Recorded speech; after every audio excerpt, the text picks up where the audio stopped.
Mi hijo dijo que era demasiado vieja, demasiado lenta y una carga, así que me metió en un asilo de ancianos sin mi consentimiento y se mudó a mi casa, como si yo ya estuviera muerta. Pero no estaba confundida, no había terminado, y aunque él pensó que me desvanecería en silencio, yo estaba planeando otra cosa, algo que él sentiría cada vez que abriera la puerta de su casa. Así fue como le hice lamentar el día en que subestimó a su madre, crié a mi hijo con manos que sangraban y un corazón que nunca dejaba de estirarse. Jason era todo lo que tenía después de que mi esposo falleciera. Fregué pisos hasta que mis rodillas se agrietaron. Me salté comidas cuando el dinero escaseaba. Empeñé mi anillo de bodas para comprarle su traje de graduación. Y nunca pedí las gracias. Solo pensé que el amor volvería cuando importara, aun cuando me desmayé en la cocina esa mañana de martes. No le di mucha importancia. Probablemente el azúcar en la sangre estaba de pie demasiado tiempo con el estómago vacío. Jason se apresuró esa noche con su esposa Danielle, actuando muy preocupado. «Mamá, solo queremos lo mejor para ti», dijo, mientras Danielle asentía como si lo hubiera ensayado. Se ofrecieron a ayudarme a arreglar mis asuntos. Esa fue la frase que Jason usó, como si yo ya estuviera medio muerta. Tregaron sopa. Me preguntaron sobre documentos viejos y seguían diciéndome lo difícil que debía ser mantener una casa a tu edad. No sabía que a mis espaldas ya habían hablado con un abogado. No sabía que estaban susurrando a los vecinos que me estaba volviendo senil. No sabía que Daniel ya había comenzado a cambiar las cerraduras.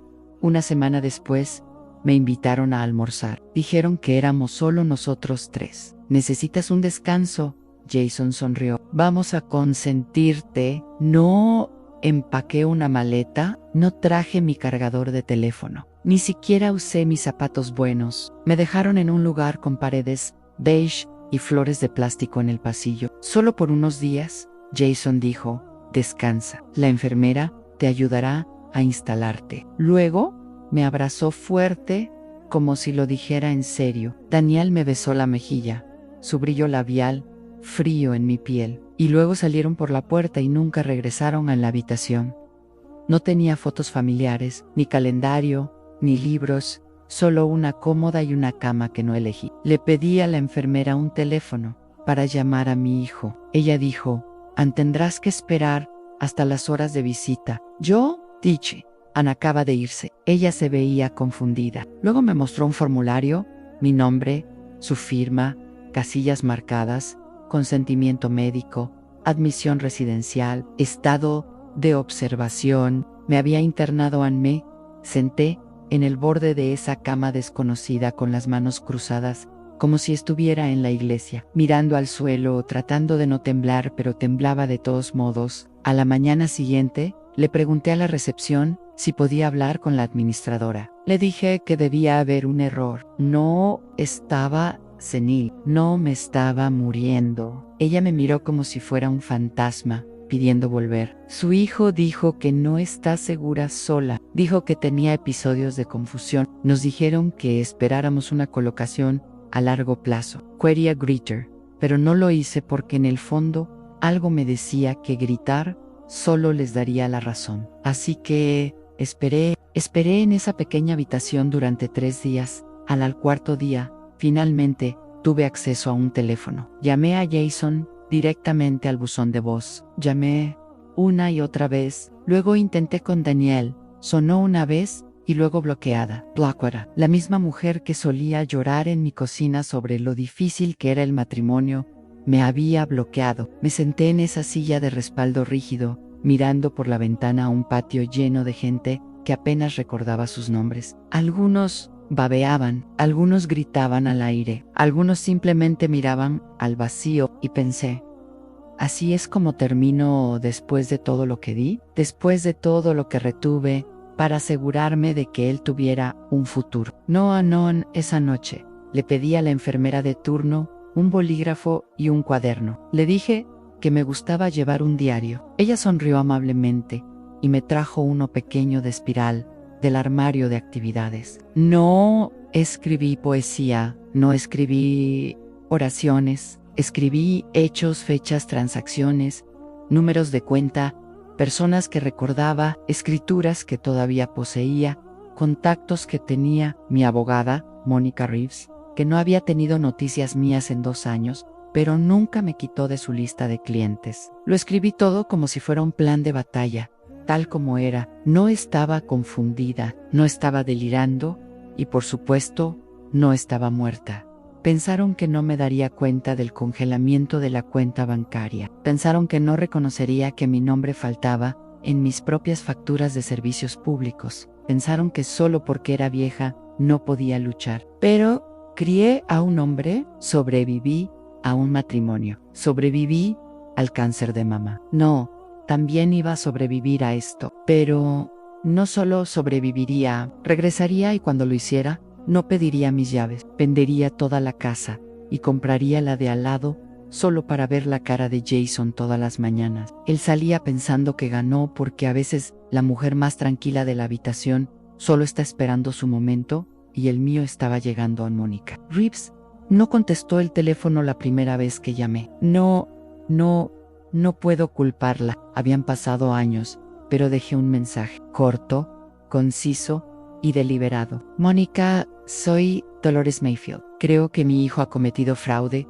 usando mi nombre y me ha internado en un centro contra mi voluntad. Todavía tengo acceso a la cuenta conjunta y a los documentos legales. Lomami me devolvió la llamada antes del almuerzo al día siguiente. Señora Mayfield dijo, con voz sorprendida. Estés tan segura como puede estar una mujer cuando su único hijo la encierra y piensa que no va a morder. Ella hizo una pausa. Cuéntame todo. Así lo hice. Él vino a verme ese viernes.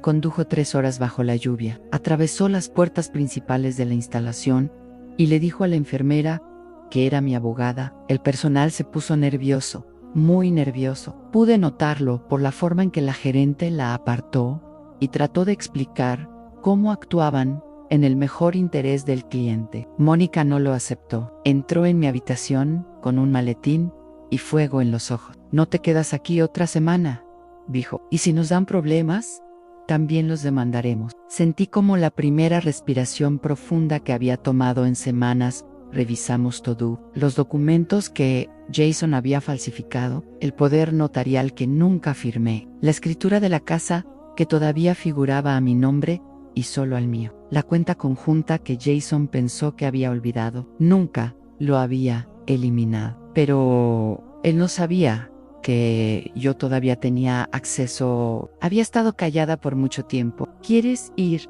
a lo nuclear?, preguntó Mónica. La miré fijamente a los ojos y le dije, no, quiero ir a lo bíblico. Él sonrió. Comencemos con una revocación. Todavía está mentalmente competente. Todavía tiene sus derechos. Lo primero que hacemos es despojarlo de todo control legal que cree tener en cuestión de días. Mónica presentó una moción de emergencia para revocar el poder notarial falsificado. Presentamos una evaluación de capacidad del propio médico del centro, quien me había dicho en privado que no veía signos de demencia. Abrimos un caso contra Jason por explotación de ancianos y tergiversación de documentos legales, y congelamos la cuenta que usó para pagar su elegante hipoteca. Salí del asilo de ancianos un miércoles por la tarde, sin despedidas, sin abrazos de despedida, solo una bolsa de ropa que Mónica me compró y una lenta caminata hacia la puerta principal. La libertad nunca olió tan dulce. No volvimos a mi casa, no query. Mónica nos reservó una suite privada en un hotel de larga estancia para el fin de semana, mientras resolvíamos el siguiente paso. Jason aún no sabía que yo estaba fuera, pero lo sabría. Ese fin de semana, Mónica presentó una petición para hacer cumplir una venta de partición de la propiedad, dado que Jason vivía en una casa que legalmente no era suya, y yo no había dado mi consentimiento para que se quedara. Teníamos todo el derecho de forzar una venta. Si se negaba a desalojar, iríamos a los tribunales y la policía lo desalojaría. Y como yo seguía siendo la propietaria legal, cada centavo vendría a mí. Me lo imaginé a él y a Daniel sentados en mi sofá de terciopelo, bebiendo vino que no podían pagar, presumiendo de cómo habían heredado una casa de una anciana confundida. No heredaron nada, la robaron y ahora se iban a ahogar con ella. El proceso tomó aproximadamente una semana para pasar por las audiencias preliminares. Les entregamos la documentación a las 7 de la mañana en un martes. Según el servidor de procesos privado de Mónica, Daniel gritó. Jason se puso blanco como un fantasma y cerró la puerta de golpe. No necesitaba presenciarlo. Saber era suficiente. Esa noche, mi teléfono vibró. Era un número que no reconocí. Low Digisonar. Luego volvió a sonar. Luego otra vez. Finalmente contesté. Mamá, la voz de Jason era baja, casi infantil. Recibimos algo por correo hoy. ¿Esto es real? No, continuó. No puedes hablar en serio. Me vas a echar de mi propia casa. Respiré hondo y dije, ¿quieres decir la casa de la que me echaste? Él se quedó en silencio. Nunca firmé los documentos. Continué. Falsificaste mi nombre, congelaste mis cuentas e intentaste borrarme. Eso no fue lo que pasó. Me dejaron en un asilo de ancianos sin previo aviso y sin ropa. Me mintieron, me manipularon y me violaron legalmente. Así que sí, Jason, hablo en serio. Mamá, escucha. Daniel le pensó. No me importa lo que pensó Daniel. Tú eres el que crié y la dejaste meterme en una caja antes de que me enterraran. Su voz tembló. ¿Realmente vas a seguir con esto? Sí, y tienes 30 días para irte. Colgué antes de que pudiera responder en esa noche. Dormí mejor de lo que había dormido en meses. Mónica y yo bebimos sidra espumosa en vasos de papel y vimos viejos programas de juegos en nuestra habitación de hotel. No era glamoroso, pero era mío, mi elección, mi momento. A la mañana siguiente, nos reunimos con el comprador, una joven pareja negra, recién casados, buscando su primera casa. Les encantó el jardín, les encantó el pasillo abovedado, les encantó el alma del lugar. Creo que quiere ser llenado de amor de nuevo. Dello la esposa, pasando la mano por la encimera de la cocina. Asentí, Ansi lo quiere. Acepté su oferta en efectivo completa al final del día. Cerramos en menos de 2 semanas. Jason no dijo ni una palabra, pero Daniele sí. Me envió un mensaje en Facebook. La abuela, somos tu familia. No puedo creer que estés haciendo esto. Este era nuestro futuro. Lo miré fijamente por un largo momento, luego escribí una frase de vuelta. No, yo fui tu pasado y me enterraste demasiado pronto. Luego la bloqueé. No lloré, no sonreí. Solo respiré y esperé el día de la mudanza porque me quedaba un paso más en este plan. Y estaba guardando lo mejor para el final. La última vez que caminé por mi antigua casa, estaba casi vacía, solo sombras de polvo en el suelo donde solían estar mis muebles, y un tenue aroma a lavanda del difusor de aceite que Daniele insistía en usar en cada habitación, el tipo que siempre me daba dolor de cabeza. Say, habían ido. Jason no luchó contra la venta ordenada por la corte, ni siquiera se presentó a la inspección final. Daniel dejó una caja de lociones a medio usar y una nota pegada al refrigerador que decía: «Ante, arrepentirás de esto». Pero no me arrepentí de nada. La venta se realizó de manera limpia y legal. La joven pareja estaba encantada. La llamaron la casa de sus sueños. Les di la mano al cerrar y les deseé lo mejor. Y así, la casa que una vez limpié con mis propias manos, el hogar que di todo para preservar, ahora pertenecía a alguien que lo respetaría con el dinero de la venta transferido a mi cuenta. Mónica hizo la gran pregunta: ¿lista para el segundo paso? Sanre, he estado esperando el segundo paso. No nos apresuramos. Ese es el truco. La venganza no debe venir caliente, debe venir fría, deliberada, paciente. Esperamos a que Jason y Daniel terminaran de mudarse. Esperamos a que los chismes del vecindario se calmaran. Y luego hice algo que nunca vieron venir.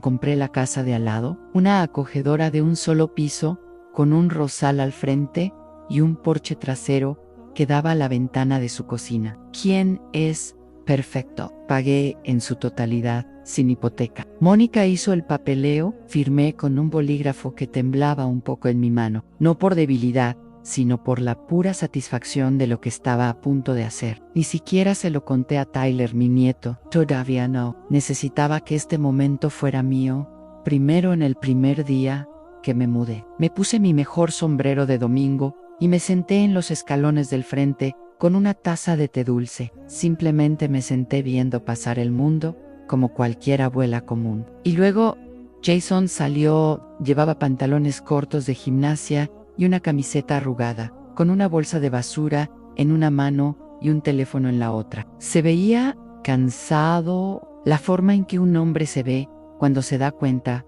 de que la comodidad a su alrededor nunca fue realmente suya. Se congeló cuando me vio. Sonreí, se dio la vuelta y volvió a entrar. No Me Movie. Había esperado demasiado tiempo por esta vista. 4 días después, Daniel evitó el contacto visual. Corrió sus cortinas más fuerte. Estacionó al lado opuesto de la entrada. La audacia de lo que había hecho era demasiado para que su orgullo lo procesara. Pero yo no había terminado. Empecé a plantar rosas a lo largo de la cerca. Rosas rojas brillantes que florecían como fuego. Mónica lo llamó mezquino. Yo lo llamé guerra pacífica. Todas las mañanas me sentaba en mi porche y saludaba al cartero. Charlaba con los vecinos que ellos habían ignorado. Horneé pan de plátano para la pareja a la que le vendí la vieja casa. Y todas las noches observaba a Jason a través de las persianas. Mientras él intentaba no verme, el coche de Daniel empezó a salir más temprano por la mañana. A veces no volvía en días. Jason se quedaba dentro la mayor parte del tiempo. Luces encendidas a las 2 de la mañana en la televisión, parpadeando a través de las cortinas. Solo podía imaginar cómo sonaban sus conversaciones. Pero no tuve que imaginarlo por mucho tiempo.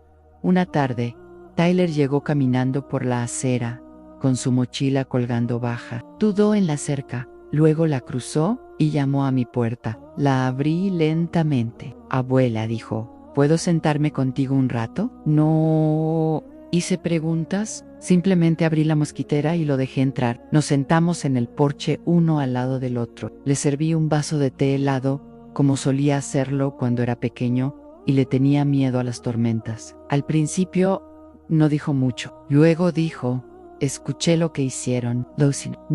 Simplemente lo miré. Me dijeron que tenías demencia, dijo. Dijeron que no estabas a salvo sola, pero no pareces confundida. Le di una suave sonrisa. Nunca lo estuve. Se inclinó hacia adelante. ¿Por qué compraste la casa de al lado? Porque tu padre necesitaba un recordatorio, dije, uno que pudiera ver desde su porche todos los días. Tyler resopló. Eres más fría de lo que pensaba, abuela. Me reí en una risa plena. No, solo terminé de fingir que le debo mi silencio a alguien. Se quedó a cenar esa noche. Me dijo que echaba de menos mis batatas, que su madre nunca aprendió a condimentar nada correctamente. No le pregunté sobre su matrimonio. No necesitaba hacerlo. Algunas tormentas hablan por sí solas. A la mañana siguiente, Jason vino a mi puerta. No me levanté. Se paró en el porche, con el sombrero en la mano como un niño, listo para mentir. ¿Por qué estás haciendo esto?, preguntó. Bebí mi té. ¿Haciendo qué? Viviendo aquí al otro lado de la calle, observándonos. Incliné la cabeza. Compré esta casa porque me gustó la vista. ¿Estás tratando de humillarme?, negué con la cabeza. No, Jason, esa parte ya sucedió. Hiciste eso cuando me llamaste una carga. Él desvió la mirada. Continué ante Cry. Sola. Te llevé a través de todo y cuando necesité ayuda, me dejaste en una habitación con extraños. Lo llamaste misericordia. Lo llamaste amor. Pence. No.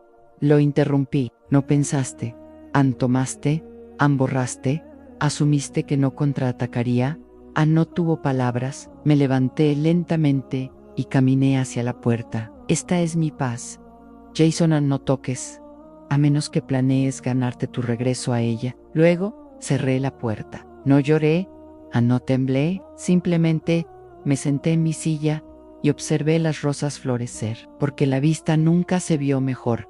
Algunas personas creen que el cierre llega cuando alguien pide perdón. Yo no creo es. Creo que el cierre llega cuando puedes sentarte en silencio y saber que ya no te importa lo que piensen. Cuando su presencia ya no te altera la sangre. Cuando tu paz es tan fuerte que ahoga su vergüenza. Esa es la clase de silencio con la que me despertaba todas las mañanas.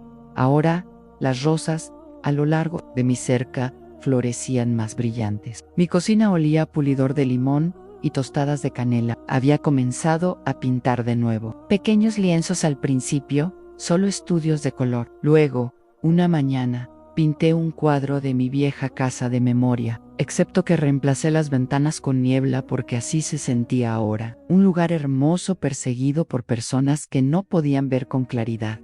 And Jason había dejado de hablarme, ni una palabra desde esa mañana en mi porche. Lo había visto salir a revisar el buzón o a sacar la basura, pero nunca me miró. Eso estaba bien. No buscaba la reconciliación. Buscaba que la verdad lo acompañara como una sombra de la que no pudiera deshacerse en Daniel. Por otro lado, se había vuelto más ruidosa, agresivamente ruidosa. Organizaba fiestas en el jardín trasero, poniendo música a todo volumen durante la cena. Organizaba catas de vino en el porche, riéndose lo suficientemente fuerte como para que se escuchara por encima de la valla. Podía escucharla cuando hablaba de mí a los invitados. Quiero decir, claramente está sola. ¿Por qué si no se mudaría a la casa de al lado? Está obsesionada con nosotros. Es espeluznante. Necesita superarlo. Somos felices. Ella es amargada. No respondí ni una sola vez, porque la gente feliz no necesita gritarlo desde el césped luego. Un domingo por la mañana, miré hacia afuera y vi un cartel de se vende en su jardín. Estaba torcido al principio, como si se hubieran apresurado a clavarlo en el suelo. Jason estaba a su lado, con los brazos cruzados, los hombros tensos. Daniele salió minutos después, todavía en bata, gritándole. No pude escuchar las palabras, pero su cuerpo decía: suficiente, señalando, gritando, paseando. Lo observé desde mi porche, como si fuera una matiné. No estaba regodeándome, en realidad no, estaba presenciando la tormenta que ya había sobrevivido. Finalmente, llegando a las personas que la construyeron en más tarde esa semana, Tyler vino de nuevo. Había estado viniendo más a menudo. Dijo que le gustaba la tranquilidad aquí. Dijo que echaba de menos la comida de verdad. No hice demasiadas preguntas, pero noté que ya no se quedaba a dormir en casa. Tenía 14 años, atrapado entre dos padres que mentían y una abuela a la que intentaron borrar. Me preguntó si podía ayudarme con el jardín. Le di guantes y una pala. ¿Sabes?, dijo mientras plantaba nuevos caléndulas. Los escuché hablar de mudarse. Mamá quiere volver a Texas. Asentí. ¿Y tu padre? Él no quiere irse, pero tampoco quiere quedarse aquí. ¿Por qué no? Tyler me miró. Porque cada vez que mira hacia afuera, te ve a ti. No dije nada, solo palmeé la tierra y sonreían esa noche. Saqué el cuaderno que había usado en el asilo, el que llené con mi plan. Los hechos, los nombres, los números de cuenta. Escribí una última frase al final de la última página. Pensaron que me enterraron. No sabían que yo era una semilla. Luego lo cerré para siempre. 2 semanas después, el cartel de se vende se cayó, pero no porque la casa se vendiera, sino porque Daniel se mudó. La vi irse conduciendo con el maletero lleno de cajas y la boca cerrada, sin abrazos, sin despedidas. Ni siquiera miró a Jason en el porche. Simplemente se subió a su coche y se fue como si no pudiera escapar lo suficientemente rápido. Jason se sentó afuera durante horas esa noche, solo, sin música, sin vino, solo él y el eco de todo lo que destruyó. Pensé en acercarme, decir algo, ofrecerle un pedazo de lo que él nunca me dio, pero no lo hice porque su silencio no era mío para arreglar más tarde. Esa noche, Tyler llamó a mi puerta. Ella se fue, dijo. Ni siquiera se despidió. Lo dejé entrar. La ice chocolate. Lo dejé sentarse en el sofá y mirar la pared, mientras mi pequeña radio de jazz sonaba de fondo. No lo entiendo, dijo finalmente. Lo tenían todo. Lo miré. No, cariño. Lo tomaron todo. y lo construyeron sobre mentiras. Eso no duró. Asintió lentamente. ¿Puedo quedarme aquí esta noche?, preguntó. Parpadeé. Por supuesto, dije. Cuando quieras. Se quedó todo ese fin de semana. Cocinamos juntos. Jugamos a las cartas. Le mostré viejas fotos de su abuelo. Le conté historias que Jason nunca se molestó en contar. El río mente río, y vi algo en él que hizo que mi corazón se abriera un poco. Todavía tenía bondad, todavía tenía tiempo para elegir un camino diferente. Tal vez esta historia no era solo sobre venganza, tal vez era sobre reclamar algo más grande. Un hombre, un legado, un amor que no se desvanece solo porque alguien lo llamó inconveniente. Mientras acostaba a Tyler en la habitación de invitados esa noche, se volvió hacia mí y susurró: no eres una carga, abuela. Sonreí entre lágrimas. Lo sé, cariño, lo sé. Y con la luz del porche brillando y las cortinas corridas, me senté junto a la ventana mirando la casa de al lado. Ahora tranquila, ahora tenue, ahora hueca, y pensé: así suena la justicia. No la rabia, no el ruido, solo el zumbido de la paz que regresa. Donde una vez vivió el dolor. Habían pasado 3 semanas desde que Daniele se fue. La que una vez fue una casa bulliciosa de al lado comenzaba a parecer una cáscara. No más fiestas en el jardín, no más noches de vino estridentes, no más luces de porche encendidas. Las cortinas permanecían corridas incluso durante el día. El coche de Jason apenas se movía, permanecía allí acumulando polen como si incluso él hubiera renunciado a intentarlo. Curioso, ¿no? Todo ese ruido, todo ese alarde, y ahora nada más que silencio. A veces lo veía por la ventana, sentado en el sofá, con la misma camiseta arrugada, los ojos vacíos, como si las paredes le hablaran y él no pudiera responder. Otras veces se sentaba fuera en los escalones con una cerveza en la mano y una expresión en el rostro como si todavía estuviera tratando de entender cómo se le escapó todo de las manos. Nunca me miró, pero no necesitaba hacerlo. Podía sentirme allí, así como yo había sentido la fría ausencia de su voz cuando estaba encerrada en ese asilo de ancianos, preguntándome por qué mi único hijo me había abandonado como si fuera una carga demasiado pesada para llevar. Y ahora él la estaba llevando solo. En Tyler prácticamente se había mudado conmigo. Para entonces dividía su tiempo entre mi casa y la escuela. Jason apenas se dio cuenta, al menos eso es lo que Tyler dijo. No creo que le importe ya, me dijo Tyler, una noche sobre un plato de pollo asado y pan de maíz. Solo mira la televisión, ni siquiera cambia de canal. No did, nada. ¿Qué podía decir? Es difícil sentir lástima por un hombre que te robó la dignidad y te enterró viva. Pero también es difícil odiar al niño al que una vez abrazaste contra tu pecho y le cantaste durante las tormentas. El amor es complicado así.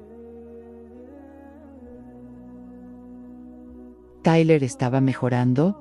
Sin embargo, sus ojos tenían luz de nuevo. Sonreía, ayudaba en el jardín, ayudaba en la cocina y hacía preguntas sobre la historia de su familia. Preguntas reales. Preguntas que a Jason nunca le importaron responder ese viernes. Fuimos juntos a la despensa de la iglesia y dejamos algunas provisiones. Vi algunas caras conocidas. Uno de los diáconos me apartó y susurró: escuchamos lo que le hicieron, señorita Dolores. Lo sentimos mucho. Simplemente sonreí y dije: Dios restaura lo que la gente intenta arruinar. Asintieron, los ojos suaves, con comprensión. Pude ver que habían estado observando desde lejos, como todos los demás. Todo el vecindario ya lo sabía. Esa era la otra parte de la venganza, de la que la gente no habla. Se extiende, no porque grites al respecto, sino porque el silencio deja un rastro aún más fuerte que los gritos. Y el silencio de Jason estaba resonando en la comunidad como una campana de iglesia después de un funeral.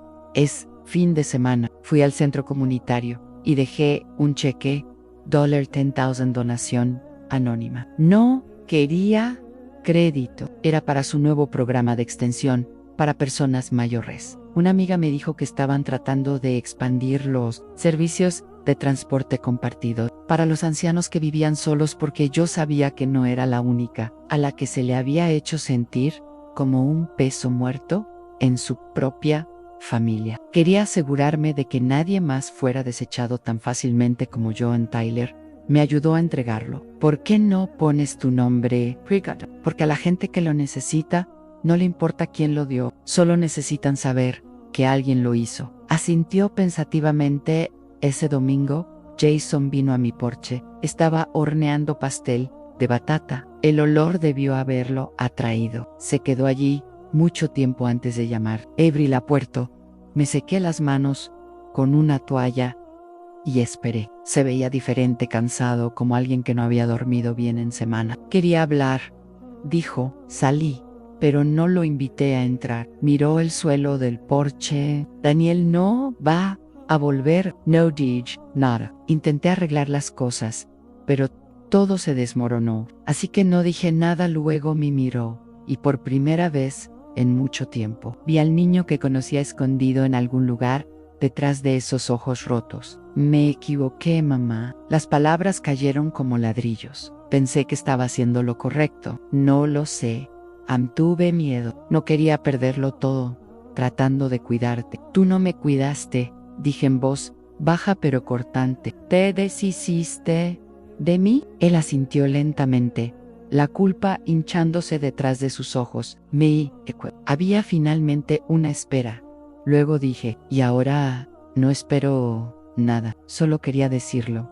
Respiré hondo. Pensaste que podías enterrarme, Jason, dije, pero no sabías lo que me quedaba. Olvidaste lo que renuncié para construir esa casa, para criarte, para mantener tus luces encendidas, para poner comida en tu mesa. Él volvió a mirar hacia abajo. No lo olvidé, susurró Han Solo. Intenté reescribir el final y me equivoqué. Asentí una vez, luego dije, Tyler está a salvo conmigo. Puede quedarse todo el tiempo que necesite, pero tú tienes que hacer un examen de conciencia, y no lo harás en este porche. Luego me di la vuelta y volví a entrar. No cerré la puerta de golpe. No, Lori. Dejé que el olor a pastel de batata llenara la casa y puse la mesa para dos. Tyler bajó las escaleras unos minutos después. Era el asentí. ¿Qué? Dijo. Nada que no haya escuchado ya en mi corazón.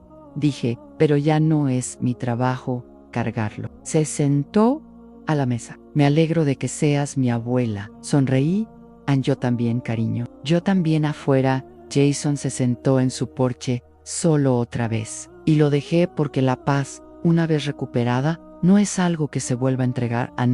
No siempre obtienes el final que creíste querer. A veces obtienes algo mejor. Nunca imaginé que pasaría el último capítulo de mi vida viviendo al lado de mi propio hijo, después de que me traicionara. Nunca me imaginé criando a mi nieto por segunda vez. Y seguro que nunca pensé que la paz llegaría, no a través de la reconciliación, sino a través de los límites. Pero aquí estoy, todavía de pie, todavía respirando, todavía libre. Jason nunca se fue del vecindario. No vendió la casa, incluso después de que Daniel empacó su coche y desapareció de regreso a Texas. Se quedó. Tal vez fue la culpa, tal vez fue la vergüenza, o tal vez pensó que podía arreglarlo por proximidad. Pero yo no quería proximidad, quería distancia con significado. Intentó visitarme algunas veces más, un saludo, un Gold Paella, pero mantuve nuestras interacciones cortas, educadas, controladas, porque ya había vivido la tormenta y no iba a dejar que el viento volviera a entrar. Tyler se había adaptado a una rutina en mi casa. Ahora la llamaba nuestro lugar. Empezó a sacar mejores notas de nuevo. Incluso se unió a un club de jardinería juvenil y preguntó si podíamos cultivar tomates la próxima temporada. Por supuesto que podíamos cultivar lo que quisiéramos, porque nadie nos volvería a desarraigar en una mañana. Recibí una carta certificada de mi abogada Mónica Reeves. Dentro estaba el borrador final de mi testamento, pulcramente escrito, totalmente notariado, actualizado para reflejar exactamente lo que quería. Jason no recibió nada ni un centavo. La casa en la que ahora vivía se la legaba a Tyler cuando cumpliera 21 años. Hasta entonces, un fondo fiduciario cubriría su educación, gastos de manutención y cualquier otra cosa que necesitara para encontrar su rumbo. El resto de mi patrimonio, cada céntimo de ahorros para la jubilación, ganancias de la venta y dinero de seguros antiguos, iría a un fondo que ayudé a crear a través del centro comunitario, la beca Mayfield Legacy. Ayudaría a mujeres mayores en crisis, mujeres descartadas por los mismos hijos que criaron, mujeres que necesitaban una mano más para recuperar su dignidad. Ya había hecho la primera donación, $50.0. No le conté a Jason sobre el testamento. No tuve que hacerlo. Se enteró solo 2 meses después, cuando le pidió a Mónica una copia del plan de sucesión, solo para estar informado. Ella le dijo con una sonrisa que no estaba incluido. Me llamó esa noche, mamá, dijo con voz tensa. ¿Esto es real? Sí. Me estás excluyendo por completo. No, Dick, tú hiciste eso por tu cuenta hace años cuando me abandonaste como equipaje y vendiste mis cosas antes de que yo siquiera estuviera fría. Él se quedó en silencio. Continué. No solo me fallaste, y ahora estás aprendiendo lo que se siente. Él dijo, lo siento, y yo dije, perdoné, pero el perdón no significa herencia. Luego Cole, esa fue la última vez que hablamos. Un mes después, se mudó en silencio, sin camión de mudanza, sin despedidas. Solo un cartel B se vende descolorido que finalmente se cayó después de 2 semanas. Los vecinos dijeron que se fue de la ciudad. Algunos dicen que fue a Florida, otros dicen que lo despidieron y se mudó con amigos. No lo sé, y no necesito saberlo, porque el día que se fue, me senté en mi porche con una taza de té de jazmín. Miré la calle tranquila y no sentí nada más que paz.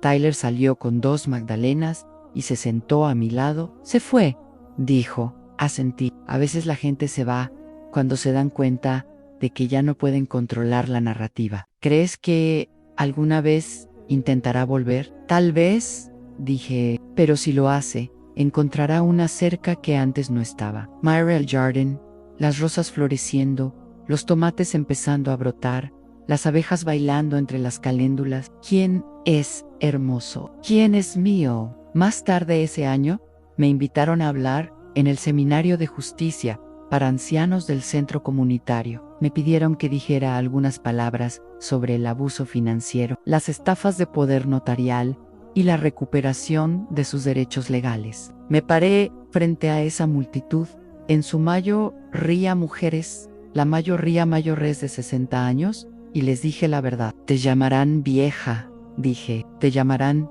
una carga. Sonreirán mientras te roban la vida que construiste. Pero déjame decirte algo, hay poder en la verdad, hay poder en el silencio, y hay poder en la ley si eres lo suficientemente valiente como para usarlo. Aplaudieron. Algunas mujeres lloraron. Una se acercó a mí después, me abrazó con fuerza y susurró gracias por recordarme que no estoy loca. De eso se trata, realmente, no solo de venganza, sino de lagaro. Asegurarse de que nadie más se quede atrás en una habitación que huele a lejía y lástima. Asegurarse de que nuestras historias no se borren solo porque ya no podemos llevar nuestras compras.